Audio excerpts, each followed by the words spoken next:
Hey everybody, this is David at Homestead Hacks. What we got today, this is the old garden. It's been a while since I made a video. So I've gave my fall stuff time to come up, and everything pretty much in the garden's already done. You can see the tomatoes have played out. They're covered now in the morning glories.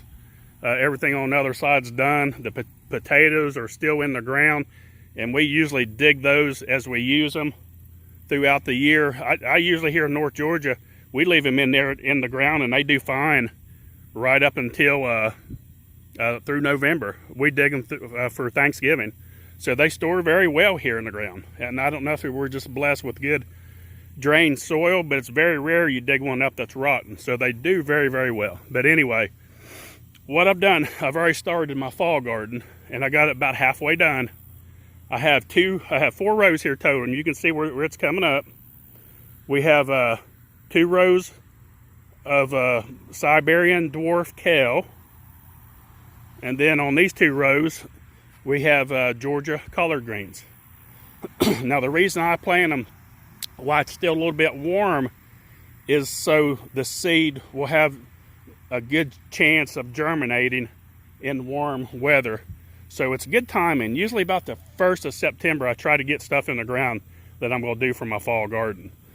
So what I'm going to do now, I'll come over here, and I'll till this all the way over, and I'll probably put maybe just 2 more rows of stuff, and that's probably about it, or maybe 3.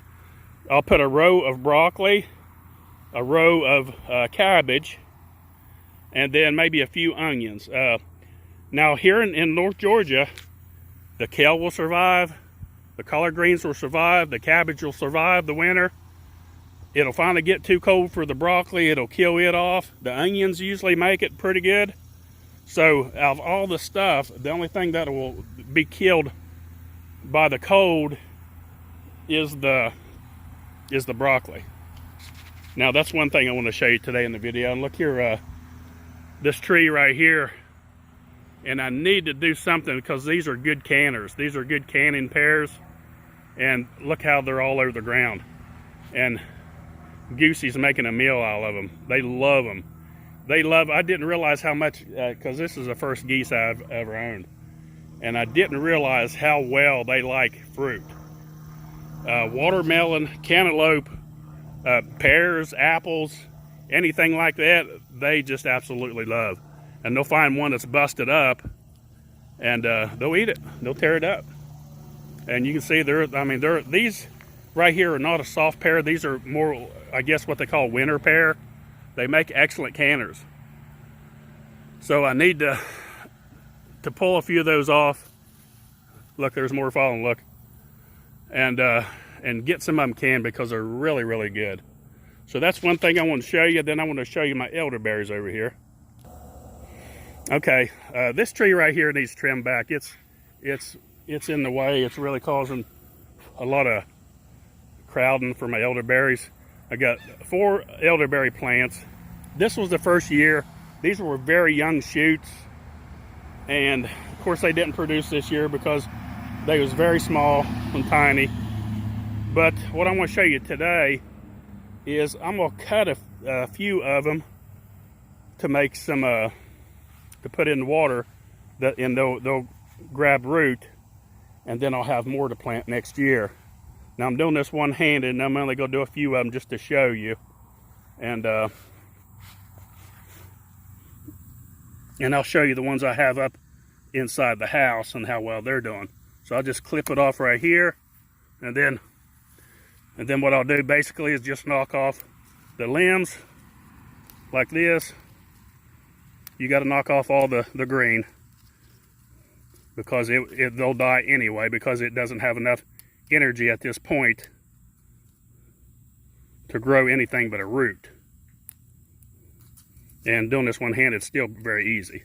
So I got my raw branch right there, and what I'll do, I'll just stick that down in some water, and that'll grow a new shoot, and I'll be able to come spring to plant some more of these. Now I'll do a couple more here, and then I'll get back with you up at the house and show you how some of the ones I rooted about a month ago are doing.